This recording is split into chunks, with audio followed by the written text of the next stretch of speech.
Kei Hea Taku Reo Karana ki oku tipuna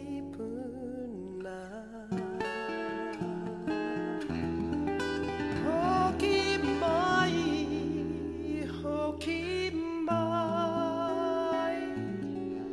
e taku reo ranatira ko waira hei arahia tatau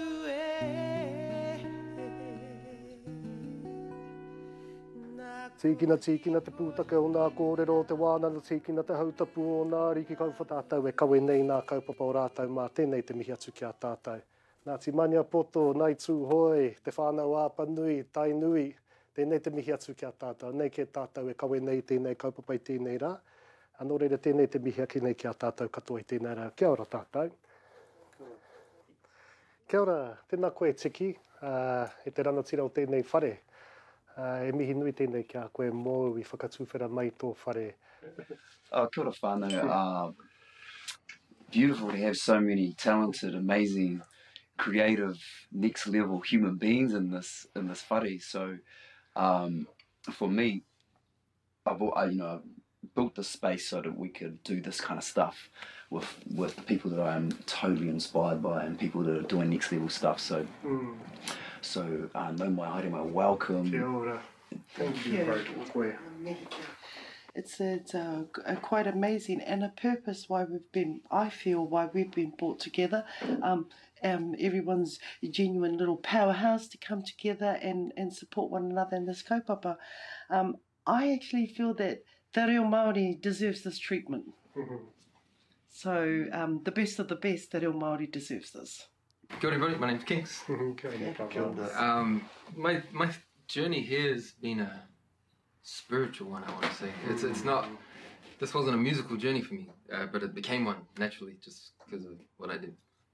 As I draw closer to finding out myself, or as I started the journey of finding out who I am, I looked out only to realize, it's bringing me back this way.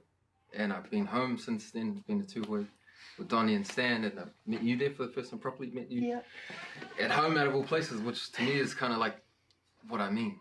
Like how out of everywhere I'm going to meet you, it's home. At home, yeah. And so that's how I've looked at this journey. That's how it's brought me here, I believe. That's how we've got to meet, how we're all here right now. Thank you guys for helping me on that journey. Thank you. I'm just honoured to be here and with my blacks, my whaia, my kazi here. I'm looking forward to this. We're all in we have our own relationship with our reo, with different stages and how it's treated us, if we've had it, if we haven't had it, and I'm in a place now of reclaiming my reo and being a white Māori and being in this world and that world, and then about solidifying that journey. So this Kei Hea Taku Reo was it speaks volumes to me. So I'm looking forward to this.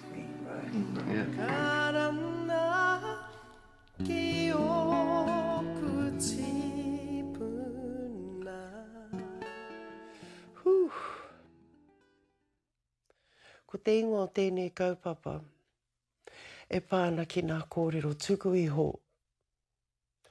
Tuku iho a tō mātou whaia ani tuatua. Kohinga ngā uri o te motu e. He karanga tēnei wai. I mua te tutuki ana o tēnei kaupapa e kōrero nei tātou e nāia tonu nei.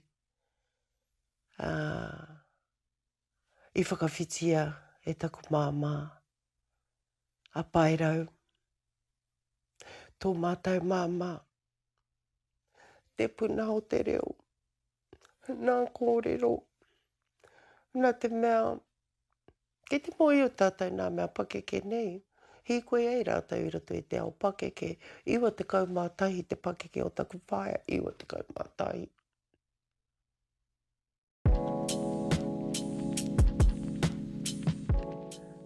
Ko au te kai whakaara I te kaupapa, me pērā pēr te kōrero. Te tīmatana o tēnei kaupapa, nō mai anō I taku tīmatana ki te ako I te reo Māori, me pērā pēr I te kōrero. I roto I taku haerena ki te whakaora I tōku ake reo, ko tīmata hau ki te kuhukuhu haere I roto I nā mahi pūoro, ki te tautoko ki te āwhina I etahi o nā hoa. That's here we are, yeah. That's cool. Pēnei a Tiki Taane, pēnei a Kings, pēnei a Karlos, waku hoa o te pēne o kora. I reira kua whakawhitiwhiti kōrero mātou katoa, kai te hihia rātou katoa ki te ako I tō rātou reo. Engari roto I aua kōrero, kua puta nā kōrero e pāna ki nā tairo, nā ua-uatana, nā taumahatana. Ka whakaaro rā hau, a kene ha kaupapa pai tēnei, ka hoki waku whakaaro ki tēnei waiata Kei Hea Taku Reo. Ko te waiata rono nui katoa pēr tēnei a Whirimako, ne? A taku māma Whirimako. Ka whakaaro rā hau, koe nā te tino kaupapa o tērā waiata he aki nauri ki te hāpai ake I tēnei taonga I te reo Māori. Tōna rua te kautau neke atu te tawhito o te waiata nei. Ka whakaaro rā hau, a kene ko tai te wā ki te whakahauake I te waiata, me te whakauru atu I etahi kōrero e hānai puana ki enei wānei, ki nā mate o tēnei wānei, me nā reana o tēnei wā. No reire I whakaaro rā hau ki te tō mai I enei tohuna o te ao pūoro, ki roto I te waiata, ki te hāpai ake I nā wāhana ki a rātau. Ka mutu me te kōrero anō I o rātou whakaaro, te whakaputa I nā kōrero I roto I o rātou nākau, e pāna ki o rātou, ki a rātou hiko I roto I te whakaora I o rātou ake reo.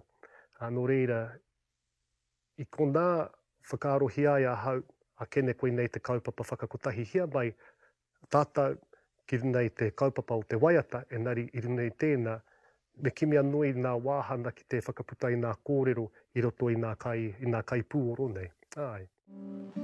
Taranga ki oku tūpuna. Ko tēnei momo waiata, he waiata tangi atu mo te narohana o te reo. No wai te reo e āwana nei a hau e tangi atu nei, tōku reo. Ko tōku reo Māori tonu, nā te mea I whānau mai au I roto I te reo. E tai o hitono nā hau, ka whakarerea e au a Aotearoa, ka haerau ki a hitreiria noho ai. Ka noho au ki reira, ka tāmihia taku reo nā te mea ko tōku hoa. E rua nā reo, e rua wona reo, e nari karakau e reo Māori I roto I tēnā āhuatana. Ka noho a taku reo hei papa, ka kawehia ko te reo Pākehā kia pēi tā maiwa tūtakitaki kōrero, whakapakeke wa maiwa tamariki mai nā mai. Aha koa I te āwana hau, me taku te hika kai roto I ahau ki te kōrero, kia ia, I ahu mai a hau mai hea, taku reo, nā rangatira o nā, te rangatira tana o nā mahi hea, I kite a hau I roto I taku whānau hapu iwi. Koa tērā taku hia kōrero, whakaputa tērā ki taku hoa I tērā wa, te aro iaia e pēhea mai nau. Nā reira, ka katia wera kōrero. Ka noho, ka tipu te moke.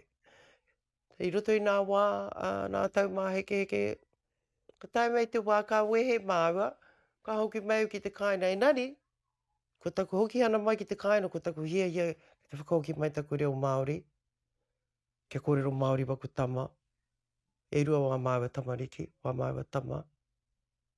Kia noho Māori anō, ahau, kaua noho Pākehā, noho Māori, I roto I taku whānau. Nā reira, I tipu mai tērā waiata I rungai, e rā wawata, e rā kōrero katoa.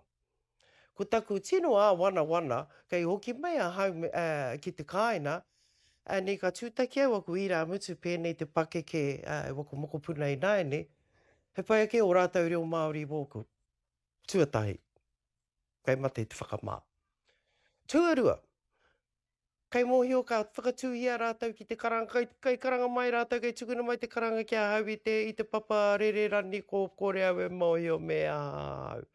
Koe rā, me ki pēr kona mea kāre au te mōhio mō, e pāna ki tō tātou ahurea, koe rā nā mea i te mataku a hau. E kore no koe mōhio, kei pākia mai au e te whakamai kore mōhio. Nā reira, tēnei waiata, hei inoi atu, hei mirimiri te tarina, hei pati a tātou, kia hoki mai ki tō tātou reo Māori. Koina tōna kaupapa, kia kore e rongo i te whakamā, te ai ki te kōrero a ngā iwi take katoa o te ao, me mōhio take rawa koe ko wai koe, i mua tō haere, te whai haere nā ahurea a etahi. Koe rā. Straight away, the guitar was just like, Yeah, that's what that all wants. Bloody flute. Black flute. Neo? I was going to say, it sounds like neo soul. But like No, we're going for neo, because I didn't know how to describe what that was. I said neo, but now you said neo soul. Neo soul. Yeah, that's it. Yeah. That's it. If he plays it, some little familiar from the other waiata, Yes. from the other version, just somewhere in there, a little familiar, like, oh, yeah, that's the waiata. That's the song, yeah. I've had a connection with Whirimako for a few years now, but especially in the last, I don't know, year, since I've been touring with Salmonella Dub and having Whirimako on stage, and we've been connecting in that space as well, which is an incredible space to connect in front of thousands of people on stage, you know.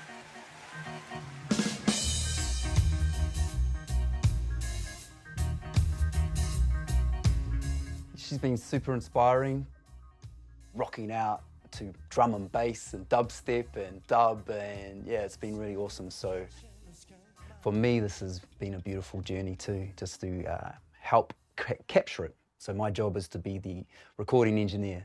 So I'm here to record it and capture it and be part of the kaupapa.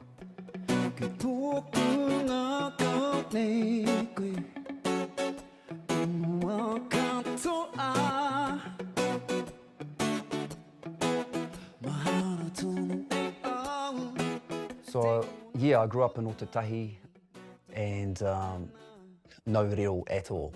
Yeah, nothing. So it was, you know, it was definitely one of those things I'm carrying around still to this day.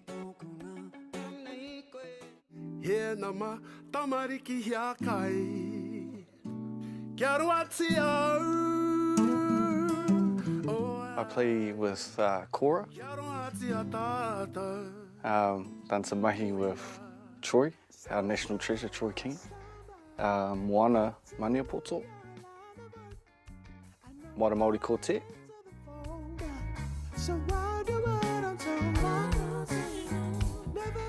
Ko Karlos toku ingoa.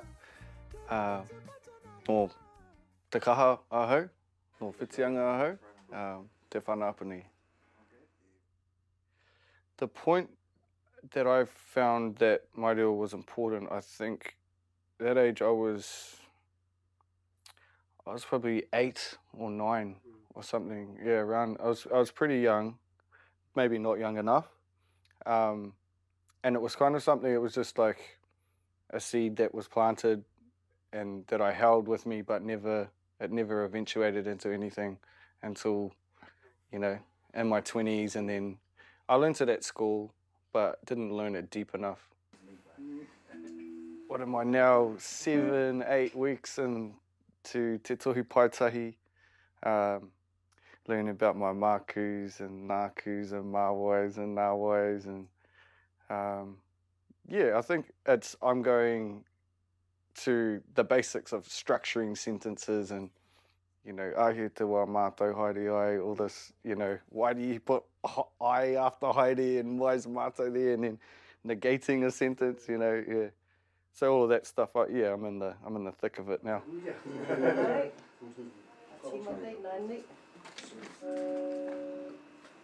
Should I turn the gain down a bit?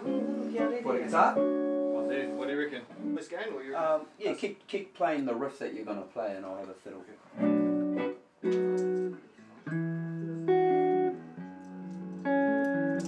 Yeah,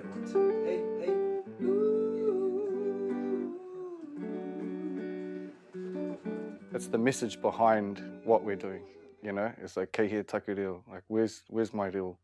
And it's here. It's just, and we're, you know, this is what excites me about this, is that we're unlocking something to give to Aotearoa, and yeah, the reo is there.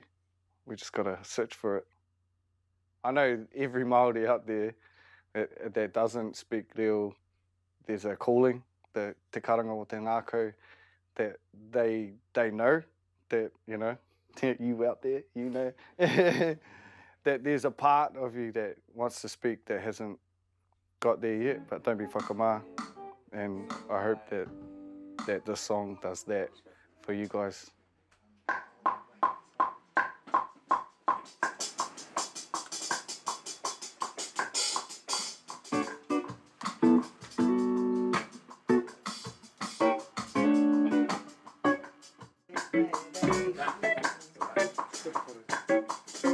Profession-wise, I'm a musician, an independent musician, been an independent musician for 4 or 5 years. Had a big first single in music called Don't Worry About It, which went on to be #1 for over 33 weeks. Bit old Lord, kick Lord off the old charts there. Never watching TV, no screens but sunscreen, suntans and bikinis. Never watching TV, no screens but sunscreen, suntans and bikinis. Run free, boy, run free. That's what I would have said to the young me. Sometimes I feel I grew up just a little fast. Coming up as Māori in kohanga, as I remember it, I used to get in trouble a lot, man. I used to swear. I actually used to have to bite soap. You used to have to bite soap if you swore. And I just remember having lots of soap in my mouth, so I'm guessing I swore a lot. I had my first wife, which was King's mum.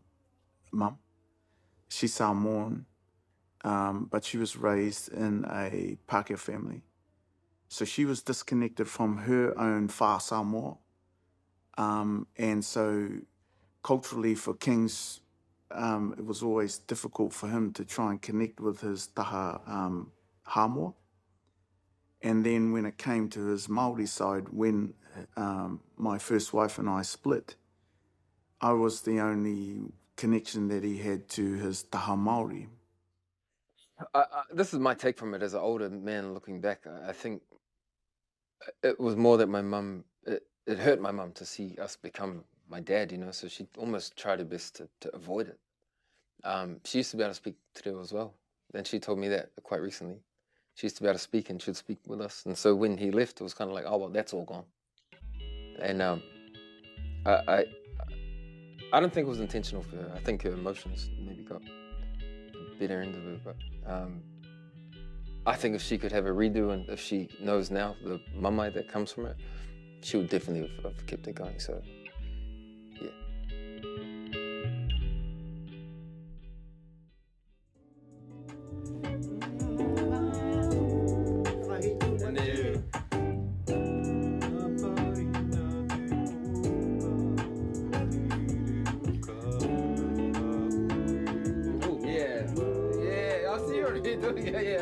Yeah, exactly like that. Just how long? Yeah, just to fit under your lead. What did I hear out there? That was me. What you're just doing. You know that what's that little slide? Can you find the part where he does that little slide on his? Is it that little slide on? Yeah. Oh, I heard the beep behind that. That way. Yeah. Okay. Tēnei waiata Kei Hea Taku Reo me taku hoki mai anō ki te waiata anō, ki te whakahau anō, ki te tūhono, ki te tuku tētai wāhana o tēnei waiata ki taku mokopuna. Ki te tuku i tēnei waiata hei whāwhā mā tētai hawa ku tamariki hei whakaara. Nē, koe ni katoana āhua tana kei runga i tēnei waiata ki te tuku i taku mana. I taku mana whakahaere waiata. I taku mana tohu me pēhea. Koera nā mea nā nau pēr, nā nau i rongo a hau. Hea hai, kia tuku nau, kia tipu aku tamariki mokopuna i roto i tēnei mahi. Ko te mea tino kua hau I roto I tēnei mahi kei te waiata taku moko puna Marei kurei te taha ia hau. Kore au e whakaaroa ke ka ora tonu a hau I tēnei wā. Ka waiata mai taku moko puna I te taha ia hau. Now I got steady, steady love. If I fall, I can back me up. A lot of heart and more to give. Kua hau te moko puna o Whirimako Black. O taku neni a tāhua. Ko ia tērā e kaha,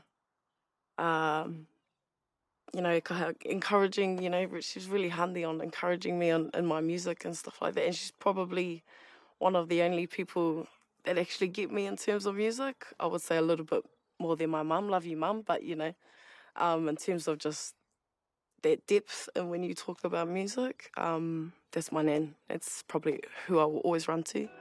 Hoki mai, taku reo. I was pretty out of it actually when I got called up to jump on the track with Nan. First I was like, finally? Nah.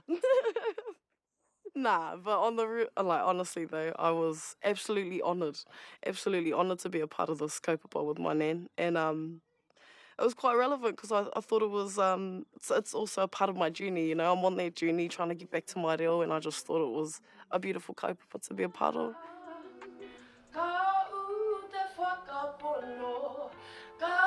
Kore au I pāku whakaaro kā pērā a hau. E ara kau ko te mea nā kui whakapake ke taku moko puna? Me ki pēr hau e kaha tēnei mea te taonga o te whakapapa? E kaha. Nā reira kai te whakarono koutou ki te whakapapa.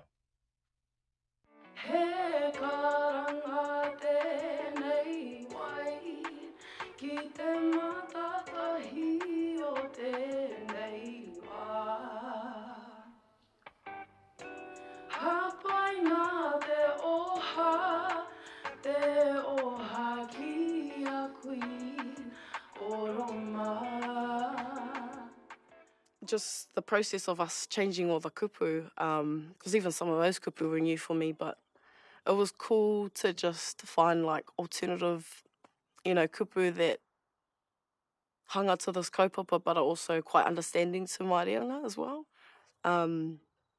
I mean, I felt a bit, you know, I don't want to touch the song, man. I don't want to bloody change anything. It's perfect, but it's also, you know, 25 years down the track, things are changing, but they haven't sort of thing. So it was just more of kind of syncing it up and making it relevant to like my reanga and things like that. So, and I hope that's what that verse does. I hope it talks to, you know, my people, my mates and stuff like that, my cousins. You know, go home out.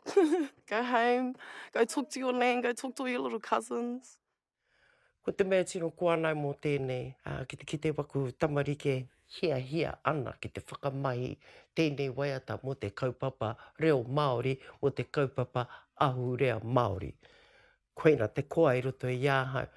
Ko e haere ki te tisero ki wētahi atu, haramai ki te tiki waiwano. Koina te take I mahi iau e nei waiata ki haere mai taku whānau te tiki wā rātau. Ano, whānau, nā kahi, nā whaia, nā mātua. E whai uri katoa mai nei, haere mai ki tā tātou waiata. He mea kua, he mea pai tēnei. Aku iwi whānui o Aotearoa me kia hau na te mea, he wahine whakapapa a hau.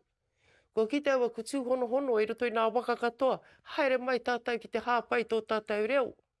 Haere mai tātou kia Kei Hea Taku Reo, hoki mai e taku reo. Haere mai tātou kia pui ia tātou I te waiata nei, e ana kupu, e wana reo. Okay, do you want to hear the verse? Yeah, let's get the verse. The verse? My little rap Where's verse. Kanapu? Oh, yes, definitely. See. Oh, There you can't wait for this. go. Yeah.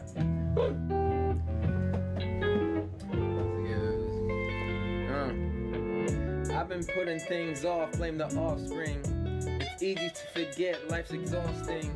Time is ticking, I'm learning just who I am. It's taken me a minute, but baby, that's who I am. something, something, and I can see the sun, the dim is on, man, and at the feel the power within me returning home. With every syllable I remember I'm not alone. I feel the power, feel the power. I really like the brrr. So that was the real part I wanted. I originally wanted. What you did, Yeah. I always felt something missing. I never knew what it was. As I go through life, I realize a lot of people have this. A lot of people have this yearning for a piece of them that's missing. So now, so I guess as I traverse through teenagehood up until now, I'd had glimpses of it. You know, I'd always had little glimpses of it. My granddad is a great artist. He's one of a revered artists actually in New Zealand, and I always knew, like, oh man, he's dope, and I think I'm dope. If he's dope, I think I got something like that, and it was a yearning, and I guess here we are, 4 or 5 years later. I kind of am in this phase of my life where I'm looking at my daughter from what do I leave her? And we're speaking about property, and we're speaking about money, but I think more importantly, it's who we are, you know. And I'm like, shit, I should figure out who I am before I tell her who she is. So the last line was, feel the power within me returning home. Yeah. With every syllable, I remember I'm not alone. Yeah, I love that. Keep that, the last lines. Yeah. The end was the cool part about not being alone is physically and spiritually, as well as in connecting to who you are and getting back to, o tipuna, koina. And ki te whakaaro tātou ki tō koraua, you know, you're not alone. His sort of spirit and legacy is always here. Do we have room to put more in? Yeah, that's so. There's. How many more we can bars have rewrite you got? this whole thing. What's our next After you challenge? acknowledge the heart. After the hardship. After yeah, hardship. like the hard. Then give that, this is the Aotearoa, reward. upoko pakaru, upoko pakaru. Upoko pakaru. Can you crowd something like that, or is it? Yeah, but I reckon let's... Like a Oh yeah, that part. Yeah, the second The one. first part. Yeah. I reckon go back to our original on that one. So- Go back to the tupuna on So that the second one, I've been made to feel wrong, something about legacy getting chopped. You know, like they've stopped it by squashing our leg. I've been made to feel wrong. Been made to feel wrong. The language not passed Yeah, because on. he was made to be wrong. Yeah, you got it, my brother. Something about before he passed on. Yeah. I've been made to feel wrong. The language not passed on. Before he passed on. Afraid to get this wrong. Complacency been holding me back. I'm feeling too long. Then the goes on. Yeah. What's our lines? Generations. So I'm afraid to get this wrong. Complacency been holding me back for way too long. How could he pass his legacy before he passing on? A generation suffered and strapped for staying strong. The generation suffered and strapped for Told they were wrong. Yeah, a generation suffered and strapped. Told they were wrong. Made to be wrong. For way too long. Complacency been holding me back for way too long. Yeah, nice. Thank you, G. Yeah, nice, bro. Thank you. Yeah, nobody criticized. Te wāhana kia Kings, hea tāhua tana wāhana. Ka tino rono koe I te pono o tana nākau me nā mamaitana o tēnei mea o te porotana ona I tana reo. Ne, te ahua tana o tana whakatipurana, kāri heke mai te reo I tana koroua ki tana pāpa ki āia, engari I poro a te rāhere. Ka mutu ka rono I roto I tana pāo, e rā whakaaro katoa. Engari, I te mutuna o tana pāo, ka rono koe I etahi kōrero, e whakaatu ana I tētahi māramatana, e whakaatu ana I tētahi huarahi, aha kua pēhea nā uauatana, anei te huarahi, hei whaina, mānā tānata katoa, e noho ana I raro I rā whakaaro, e orai o rātau reo, e orai o rātau wairua nākau Māori nei. The platform that I jumped off before was flimsy or fake. And the journey I discovered off that fake jump, off the jump of, you know, fame, fortune, whatever you want to call it. Made lots of money, done lots of dumb shit. I landed and I was like, oh, it didn't feel right. And I think for me, it's to give my daughter the right platform so she doesn't jump wrong the first time. I think it's valuable, man. Ooh, I'm getting emotional, shit. It's valuable. You don't know who you are until you know where you come from. Gotta figure that out first.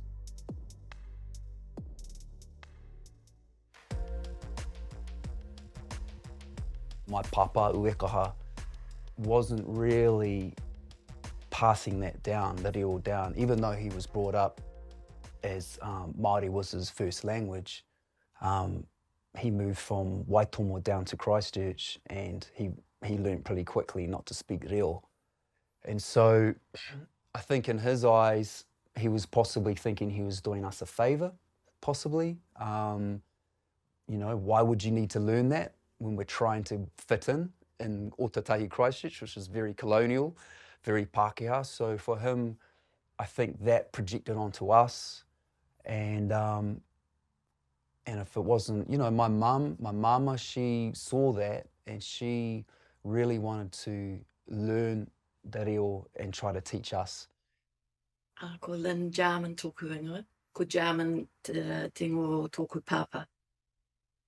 I thought it would encourage them to learn it and to speak it and hopefully, as I say, get Ueka to speak it as well. But part of me thinks that it went the opposite way, because I mean, I can remember us, you know, sitting around the table. Moors was in the 5th form, so she was able to, you know, speak quite easily. And so she and I would have some conversations, but Papa wouldn't join in. And I almost think that it made him, I don't know, did it make him feel whakamā that he wasn't doing that, but I was, and I wasn't Māori?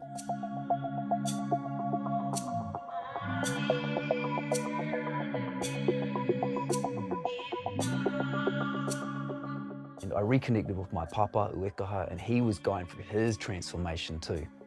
And I think it really happened for him when he became a granddad. When he became a koro is when I think things really shifted for him. And that's when it all came flooding back. I remember it was almost like overnight. It was like, there's my dad, which was Bob, and he switched to Uekaha almost overnight. It was this transformation. It's almost like, did I actually make him feel whakamā? It's quite a big one, eh? Yeah, it's okay. It did, yeah. I don't know, it's something I've always wondered, you know, because after we split up, he seemed to come out with, all this stuff came out of him that he never ever came out with.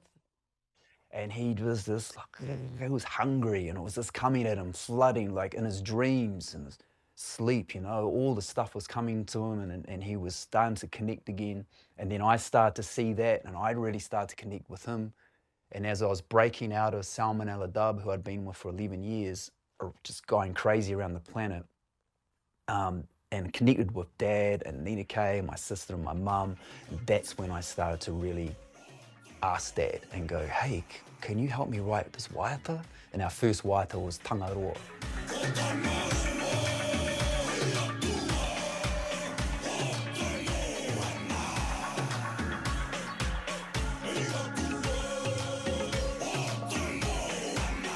And then from there we just connected and started connecting in the studio and through music, and he'll jump on stage with me, and we started to really bond that way. So it took 20 odd years, maybe 30, you know, to get to that point, but to see him come back to it as well, and to the point up until his last breath, wow, he was just, you know, rangatira as, man, it was just inspiring.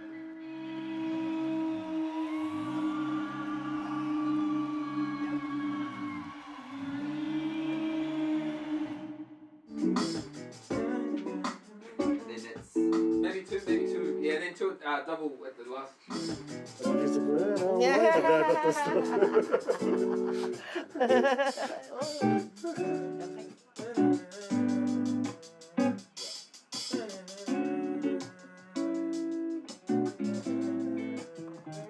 roto I taku hīkoe ki te whakaora I tōku reo. Ko nā tino ua tanda pea. Ko te wāhana, ko nā tuki na whakaaro e pāna ki tēnei mea ki te tuakiritana. Ne? Kai te pai taku Māoritana, kai te tauahau me taku Māoritana. Pēnā kai roto au I te rūma, kua au te mea mōhio, kua tino tau taku Māoritana I roto I āhau. Engari, te rau ka tae tuki tētahi rūma, kua au te kōpipi, kua au te kuare o te rūma, hei reira kua tuki waka whakaaro, ei.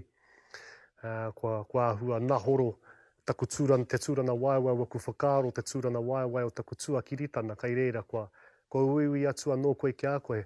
Kai te rahi anō taku Māoritana, kai te pai taku Māoritana. Engari ko te ātāhua o ērā whakaaro, ka aki anō I te tanata ki te haere, ki te whakapiki ake. I nā taumata o tana Māoritana o wana pūkena, e tae ai e te ki ake, ka tae a hau te pupuri I taku Māoritana I roto I te ao. Nō reira koe nā hua. Pai. I roto I taku hīkoe, ka kitau nā kupu, I homai hea wene kupu hei waiata māku e te kaitito tonu. Hara mai kōtiro, hara mai ki te tēpu, panahia mai nā kupu kia hau. E ni he wai, e he rata ko paki ke te kau mā iwa. E ni he waiata mai, whakamahi he atu e rangi, whakaike he atu e rangi ki runga. Ka titiro auri ki nā kupu, anō ke te roa. Karere e tae e hau, me pē, kare tae e hau. Ka ta titiro a hau nā kupu, ka tae te kau rua, te kau tau, ka neke, ka iau tonu au a kupu rā, ka whakamauhia e taku māma he rangi I ki runga. Ka mea hau, ka rau e tēnā mam. Ana ka tiki hea te waiata rā ki te whakamau I runa I tāku kōpai. Ka tiki nā tui au te waiata, hoi anō, atu I te waiata ko wana kupu ke, te mea ātāhua. E tā e taku moko puna. Ho mai o tarina ki a naua e hau, mai kore e tau te whakaaro nui I roto I a koe. I hangaia mai koe I te wāhinaro e te mea ngaro. Nā reira o titiro, o whakarongo, o whaiki, me pupu ake I te wāhi, ngaro ara I tō nākau. Ho mai o tarina ki a naua e hau. Haere mai taku tamaiti kia kōrero atau ki a koe nā mahi tika, nā mahi pai. Mai kore e puta he whakaaro nui I roto I a koe, I runga I era akoranga. Nā reira o te tiro, o whakarongo, o whaiki, me pupu ake I te wāhinaro, te wāhi pono pea, tō nākau.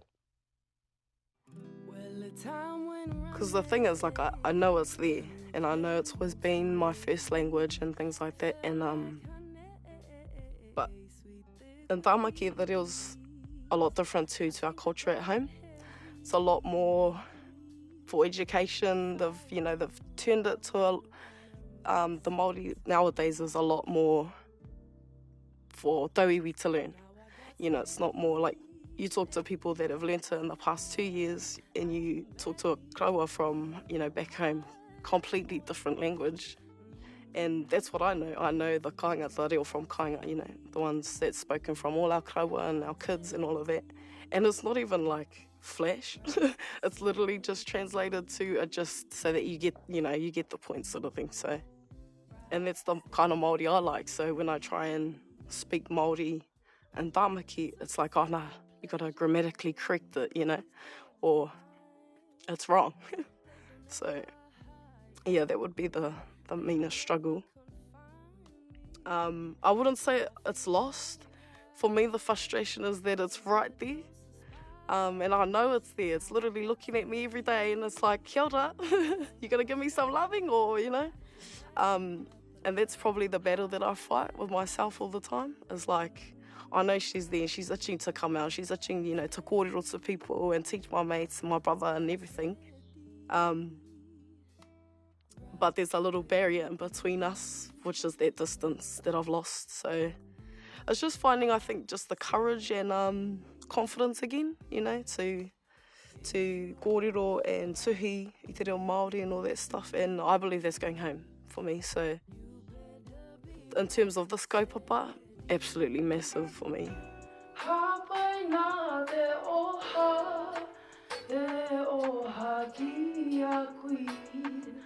I want the song to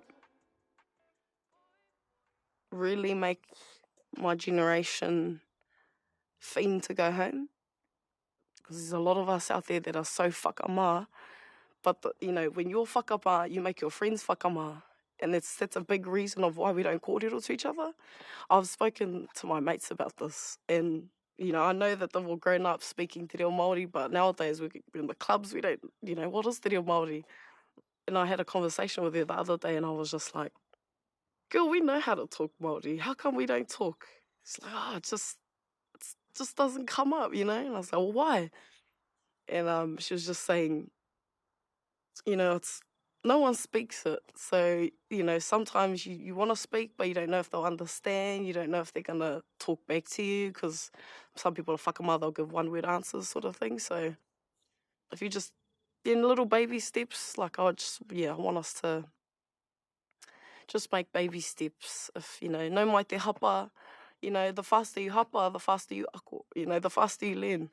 So...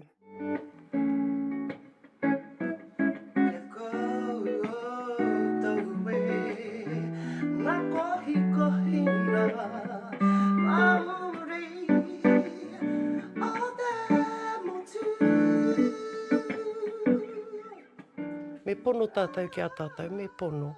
Me pono i roto i wā tātou mahi tuku i te reo, ako i te reo. E hara i te mea māma, karekau, e hara i te mea māma. Karono katoa koe nā tūmomo Kei Hea katoa ka puta mai roto i a koe mo tēnei mai te ako anu i te whakauki mai tō reo. Karono koe tēnā, nā Kei Hea katoa, ka whaiwhai koe nā Kei Hea. He kore nau i mōhio ki a koe anō i roto i te ao o tō ao Māori. Nā reira, kia kaha te karakia, kia kaha te whakawātea. E pono ana ki tēnei mai ki te karakia hei āwhina i roto i nā mahi. Kaua noho ki te nutu, kaua ki te nutu, ki te nākau. Tētahi āhuatana ātāhu o tēnei kaupapa ko te mahi tahi a te whānau. Ne, ka kite rā tātou e toru nā whakare ana. Ko Whirimako, kua hau ko tana tamaiti, māua ko taku tuahine, ko Ngatapa Black. Tainoa atu, ki taku i rāmutu, ki te mokopuna a Whirimako ko Marei kura Nathan tēnā. Ko tīmata a Marei kura ki te whakaputa i tana ihu ki roto i te ao pūroa. Nō reira, i riro ko tēnei kaupapa hei whakakotahi mai i a mātou katoa. Ka amutu, ka i tino puta te a tāhua o te mahi tahitana o te honona i waina nui te whānau roto i tēnei kaupapa. Nō reira, ko ina pēr te wāhana whakahirahira katoa ki ahau ake i roto i tēnei kaupapa ko te mahi tahi, ko te honona tahitana o te whānau i roto i tēnei kaupapa nei. Ai. I guess it'll just be not to have, not to have the same hang-ups that have been passed down from generation to generation, you know. From my dad, through what he went through, being whipped for speaking Māori at school, to the point where he moved from Waitomo down to Ōtautahi Christchurch to learn a trade, to kind of fit into that Western colonial type world. And then me being a product of that, and then my son, I just don't want him to have that, those hang-ups, and to get passed on to him. Kawe e whakamā, don't be shy. Because the thing is, it does seem like a scary process. Hey, at the start, it's like, am I going to get judged? So, you have all 100,000 thoughts, and you don't know how to harness them. But the thing is, when you get there, everyone's nice. Everyone's in the same waka, and no one judges and laughs at you. Yeah, so just do it. It's really important to understand your own pace and what you learn. I mean, you could get thrown into a classroom, get taught one thing and it just flies out the other ear sort of thing. So I'm learning, to be patient with myself in terms of just where I am in my journey. Me ka hoki wa kumara ki taku whaia. Ka mea hau. Koe ni nā mahira I hia koe mam. Kia mahi hia e au. E tō whānau katoa e pāna ki te reo Māori. Koe ni au a mahira. Nā reira, titiro a wairua mai kia mātau e noho tahi nei, e mai tahi nei.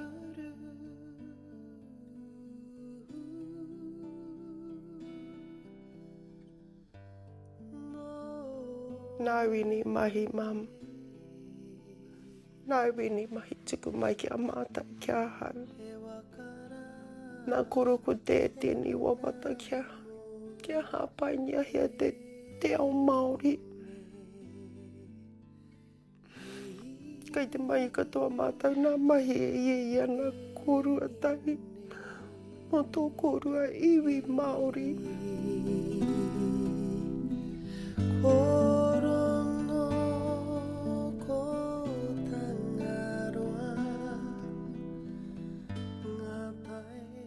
Aha kua ua ua. Aha kua moke moke. Aha kua nā tapepe. Engari kai ka haere tonu nā mahi. Ka haere tonu. Tēnei tuku aroha ki aku mātua. E nei roi mata mo nā mahi. Koe nei tēnā. Kia ora. Te kiwi, he po, he waitaki no pinopa. Ka huia mai ana, kai ana, te whetu, kai ana, te marama ko te tio e re rā runa rā peka peka.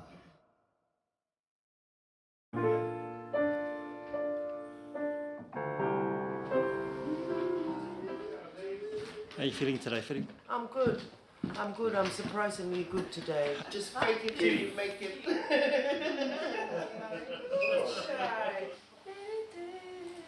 I've got a Canon R5, bro, just for some extra footage if you need it. I shoot 4K.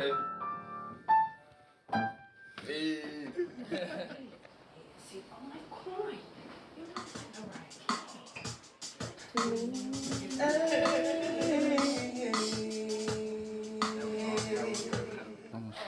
I'm singing. As I come in my cage here. From the top. Rolling.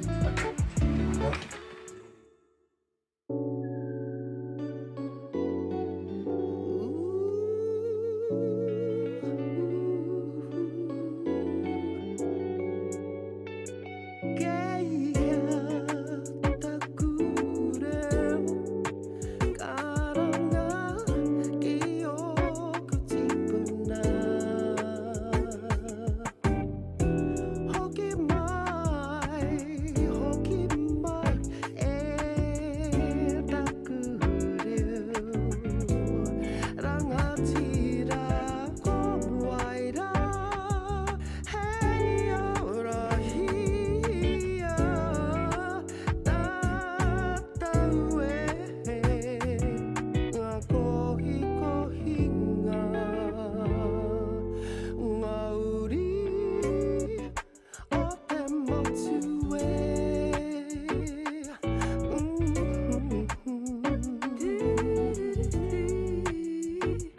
He karanga tēnei wai, ki te mātātahi o tēnei wā. Hapai nā te ōhākī a kui koroma. Poi poi a, he taonga, he oranga, o ngā reanga. Ka te whakapono, ka rea te kakano. I'm afraid to get this wrong. Complacency been holding me back for way too long. How could he pass his legacy before he passed on? A generation suffered and strapped, my language gone. Ahakona tairo, leoke urua, tūtaka rerewa, upoko pakaru. Feel the power within me returning home. With every syllable I remember I'm not alone. Hawaii nā te koha, te reo karana mo koe. O koroma koe iara, ka kitea, ka marama ki ngā whakatau.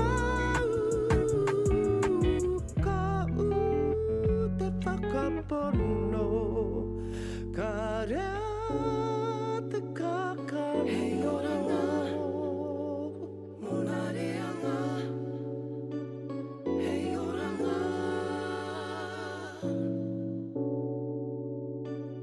hei oranga, mona reanga. Feel the power within me returning home. Every syllable I remember, I'm not alone.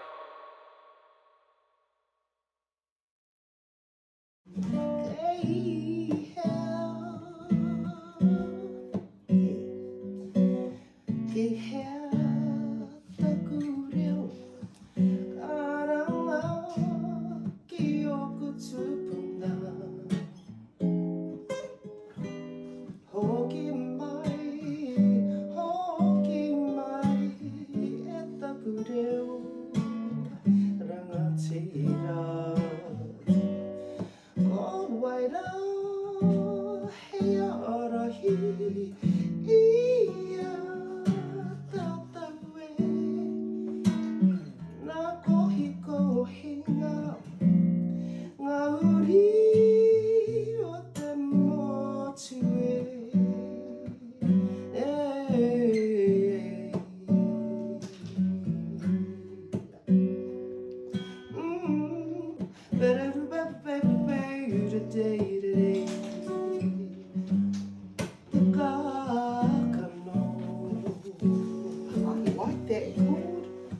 Such a nice chord, thank you.